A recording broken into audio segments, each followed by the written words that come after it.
Hi, and welcome to the Research Room, a space to make research by the people, for the people. Perfect synergy.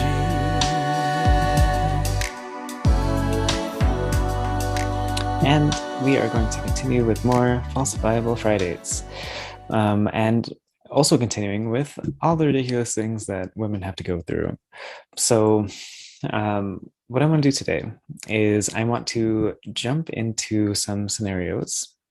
And for these scenarios, I want you to pretend that you are a pregnant woman coming to a doctor's office. Everything that I'm going to be talking about today is going to be basically a conversation that has happened in the office, or if not a conversation that happened like in the office, it was some thoughts that women had after a doctor's visit. And so I want you to actually put yourself in these situations and see, what do you think? How would you feel after some of these conversations? And I'll go ahead and discuss more about just the commonalities that women unfortunately have to face here.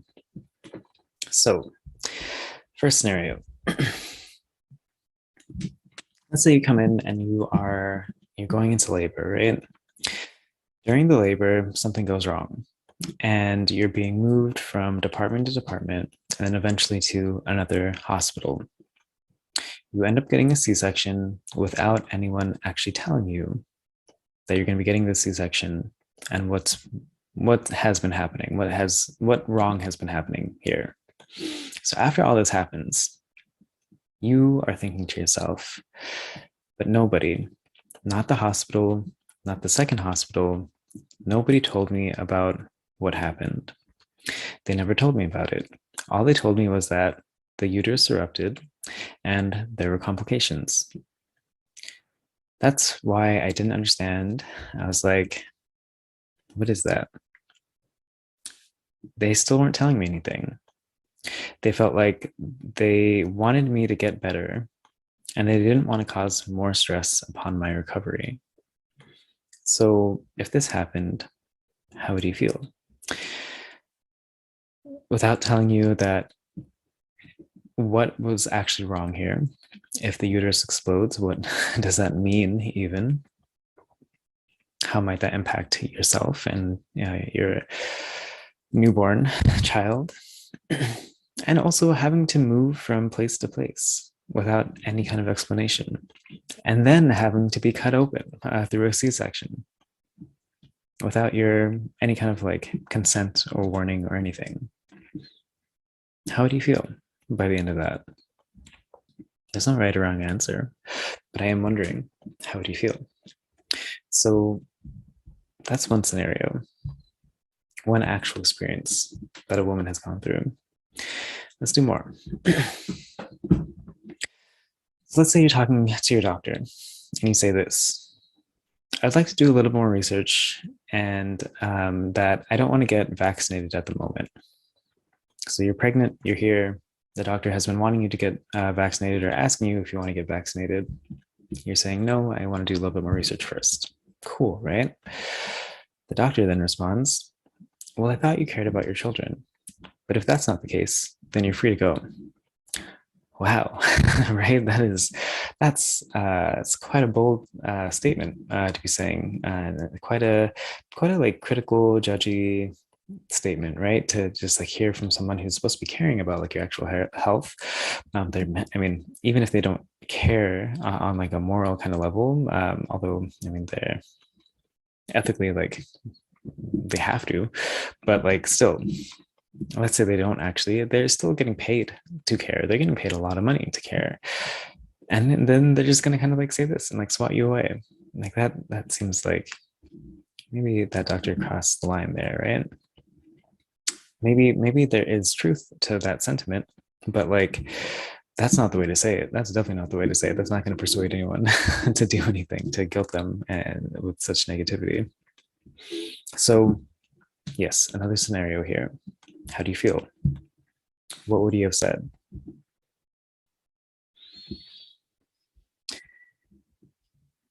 Next one. So in this one, the situation starts off a certain way, and then after a certain point, takes like a complete like 180. It goes like completely different direction. So what happens? What happens here? Let's say the doctor asks you, okay, why are you here? I say, or you say in this situation, I was just wanting to get a wellness checkup. My back has been actually hurting a lot recently. It feels like maybe it's swollen. And the doctor just retorts, okay, we'll order a test. Anything else?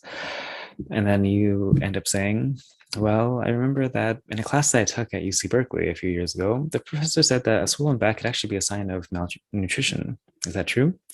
And the doctor goes, "Whoa, wow, you went to UC Berkeley? That's amazing. What a great education you got." Yeah, I mean, that could be true. Let me ask you a few more questions and see if we're actually doing the right test here. You respond, "Thank you. Yeah, you're grateful. Like, thank you for listening to me." Um, but then after that visit, maybe you start to think to yourself, like, would that person have cared if I didn't mention that I went to UC Berkeley? Like, why did their tone change so much? They felt like they knew what they're doing before. They were in control of the situation, and then all of a sudden, like, oh, you actually want to like learn more about my situation here? Um, yeah, that. What would you do in that instance? Something as simple as like, oh, I went to a certain university, but I even went to university, right? Like any of that doesn't actually matter, and yet it changes the flow of the conversation so much. How would you feel after that? Okay, next one. This is honestly, this is just like a quote, but I think you would still be able to put yourself in this situation here. So the quote is, I remember when I got tested for the pregnancy and found out I was pregnant. They mentioned that I still had a few weeks left to get an abortion. I was like, what? I don't know if this is something you should say to someone, or maybe because I appeared a certain way, maybe I was too poor to have a kid, or maybe I just didn't have good insurance. Yeah, what do you think of that? Someone who just found out something so potentially positive, right? I mean, they went in to get that pregnancy test knowingly, to some degree, and then you're met with this that yeah, you can get an abortion. You have time. That seems wrong, right? Like, what? Why didn't you say other options? Why was this the only option that you decided to say? Why didn't you tell me about like how to have a healthier child? Why don't you think I have the resources in order to do that? Why don't you give me the resources in order to do that? How do you actually feel in that situation? Is it actually innocuous, right? Like, is that maybe they really didn't mean anything by it? But I feel like you kind of have to question, like, if that's the only thing that's coming out of your mouth, like maybe there is something happening here. Okay, next one. So let's say you go to the doctor's office and they ask how you are. They ask if you have any concerns. And then they also say, we had a chance to look over your file and we saw that you have had a premature baby before. Let's discuss the likelihood of this happening again and what is a plan of action that could help you prevent another high risk pregnancy, and what to do if it happens again. Let's make a plan together. So if a doctor approaches you in this kind of manner, they're asking about how you are, they're asking if you have concerns, and then they see something that could be flagged, right? They bring it up and then they actually are willing to give more information and willing to work with you. We can make a plan together, right? This whole idea, it sounds great. How would you feel after that? I hope that you would feel good. I mean, maybe, yeah, there are some other worries, of course, but like at least you feel supported in this situation. And so, with all the scenarios that I had here, I think I had 5 in total. With all of these scenarios, one of them was made up. Which one do you think was made up? Was the one about the doctor just kind of like saying something about abortion that, hey, maybe if you want it, you can get it? Is it the one where they just kind of opened up a woman without ever like telling her what was happening? Is it the one with the whole university thing? That seems kind of crazy, right? That, hey, just because you went to a certain school, I'm going to talk to you differently. None of those. No, of course not. Those three were right. It was the last one. The last one, actually, I mean, I'm sure it happens, but in this research study, that is not what happened. This research study that I'm talking about and where I got these scenarios from, it's all about the experiences of women who are pregnant, and not just any woman. These are women of color. And so if you've never had these experiences, great. I'm glad. I'm glad that the healthcare system has supported you and you've been able to turn to them and get the kind of care that you need. Perhaps for others of you, you heard these scenarios and you were taken back to a time where you've been treated that way, regardless of your background, right? But also potentially you were more likely to feel this kind of way or something similar if you're also a woman of color. And so I wanted to make sure that I bring up this point in particular, is that it's not necessarily just women, but, and although of course there's plenty of things that come with just being a woman, but it's this idea of intersectional identities, that if you're a woman and also a person of color, you now have multiple minority statuses that you have to work through. You have multiple statuses that society is trying to control you and coerce you with. It's not to say that all women of color have bad experiences. That's also not true. But just the likelihood of it happening when you have multiple things that society is deeming is not good, right? This kind of stuff happens, and it's more likely to happen. And so what this research did was the study, they got some women of color to do an interview. And in these interviews, they asked these questions about, like, I mean, what has your experience been? It was a very open-ended kind of like dialogue between the two, the interviewer and the woman of color. All women of color, in this case, they had to have been postpartum within 6 months to a year. So relatively recent experiences here.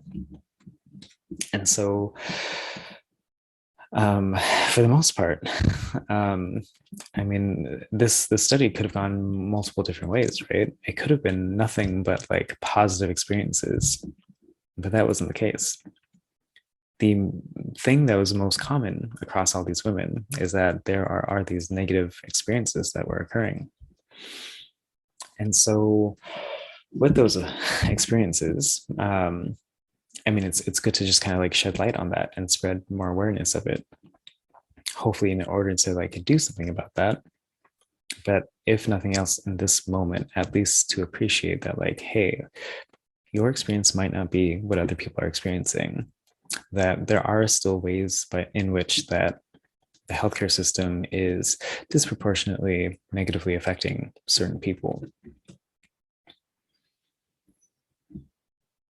And so there are three main themes that came out from these interviews that were collected and talked about in this article.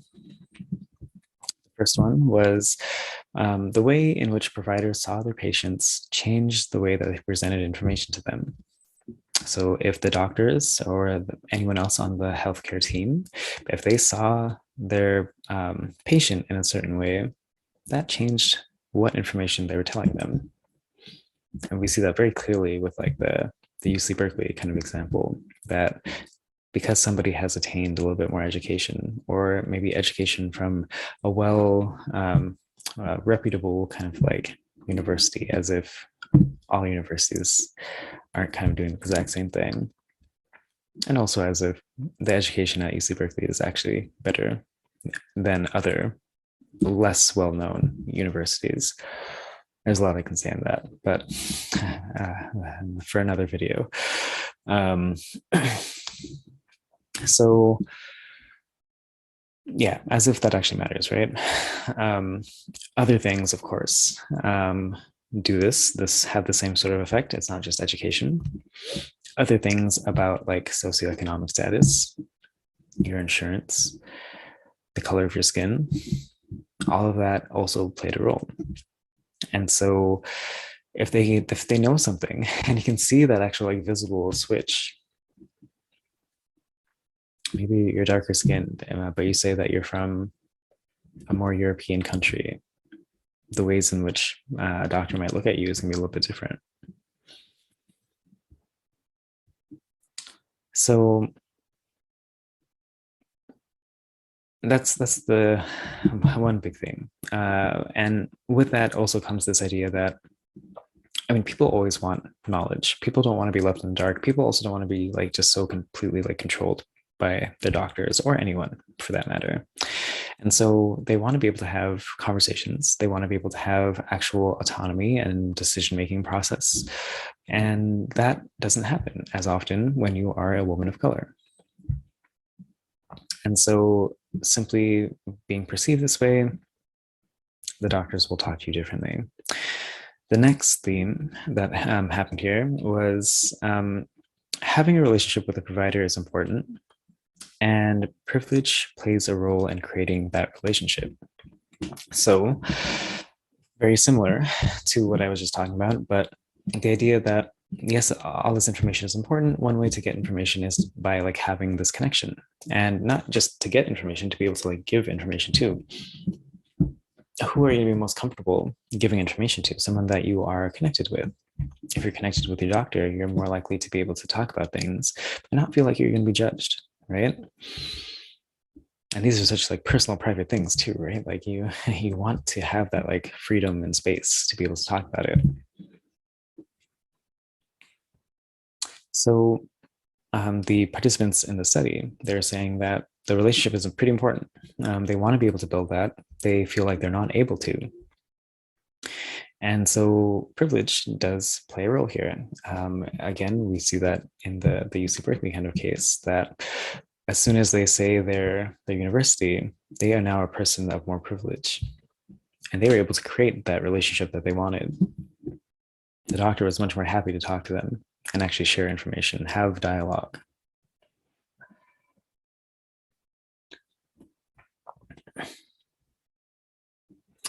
One other thing that goes on with this, though, which is kind of the flip side. Actually, no, there's two more things I want to say on this. One is that with privilege, like, yes, it sounds great to feel like the doctors respect you a little bit more, but it does also mean that sometimes they will assume things that they maybe shouldn't be assuming. Because you're a person that has an education, that all of a sudden you have all these other resources. That's just not how it works, right? Especially when you're a person of minority status. Just because you are privileged in one area doesn't simply mean that like you've gotten the full network of privilege. And so they might assume that like you have other like wellness centers that go to. Maybe you live in like a really good area and like that's prevalent and you can do that.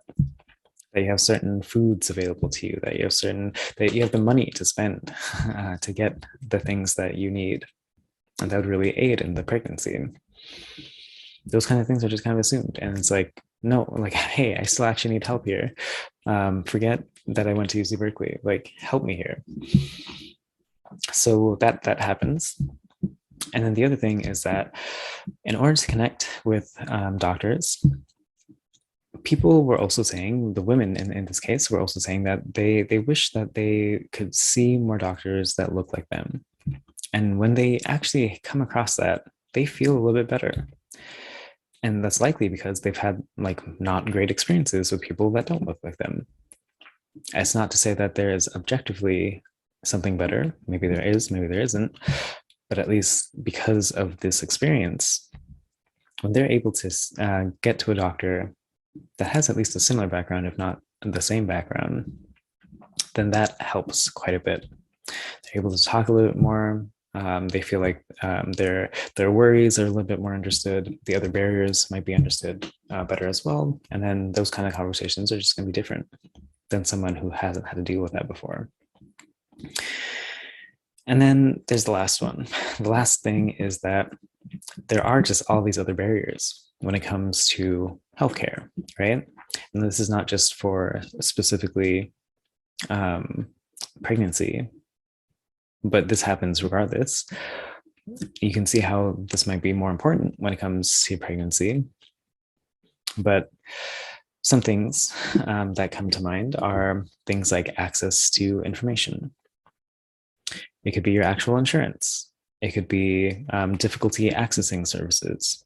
It could be having fragmented care coordination. So what does that mean? That means that does the doctor that you usually go to, do they have the information from all the other specialists that you have to go to? Because when you're pregnant, you're not necessarily just seeing one doctor, you're seeing multiple doctors because they have different expertise. And so are they all coordinating together? Maybe you have other health needs. And is that being passed along to your main doctor? Do you even have a main doctor? Do you have to keep going from doctor to doctor? This whole idea of fragmentation, it hurts quite a bit, right? So that happens. That's another barrier. Having short visits, and maybe even especially short because the doctor is not willing to engage in conversation. They just want to like direct orders, and then you go on your way. Transportation, that is a huge one. Who knows how close the closest doctor is that can actually deal with these kinds of like pregnancy issues? And how can you get there?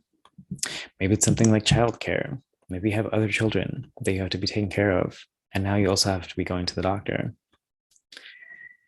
Maybe it's something about inconsistent providers that, again, that like maybe you have to keep hopping from doctor to doctor. Maybe there is a lack of diversity within the providers, that everyone is of a different racial ethnic background or of a different socioeconomic background or of a different educational background, all these things. And that get in the way of connecting, right? Or also this idea of a lack of racial ethnic concordance between patients and providers. And so all that means is that I'm not able to get to a doctor that has that background that's the same as me. That there's that concordance there, in which people have said that that's what they prefer. And I mean, it totally makes sense. Not even just like for the reasons that I've stated already, but like how nice it would be for a child to come into a world where they can also see that there's other similar people to them. The ways in which that is celebrated, or could be celebrated, I guess, that isn't necessarily celebrated now. I think that's a great environment to be in. And to choose that totally makes sense. So that's all I wanted to say here. Honestly, I really just wanted to be able to talk about actual evidence for what's happening here, these systemic ways in which people remain devalued in society. And so I don't really have anything else other than like, if you think that you can do something about this, great. Like, also let me know. I feel like I have skills that would be able to contribute to this as well, from the research background. If you come across this and you feel like you can do something about this, like let me know. I very honestly like would want to be able to help with these kinds of issues if I can, right? If not, eventually we'll find a way. But if you have anything in mind, let me know. There's a whole bunch more, a whole bunch more information on this. Again, this is on roomforresearch.com and also on social media at Room for Research. And so if you want to check that out, cool. If not, we're going to continue discussing women for the next 2 weeks. We have more topics to cover here. And so until next time, thank you. Thank you for your time. Thank you for listening. And bye for now. With the summer breeze.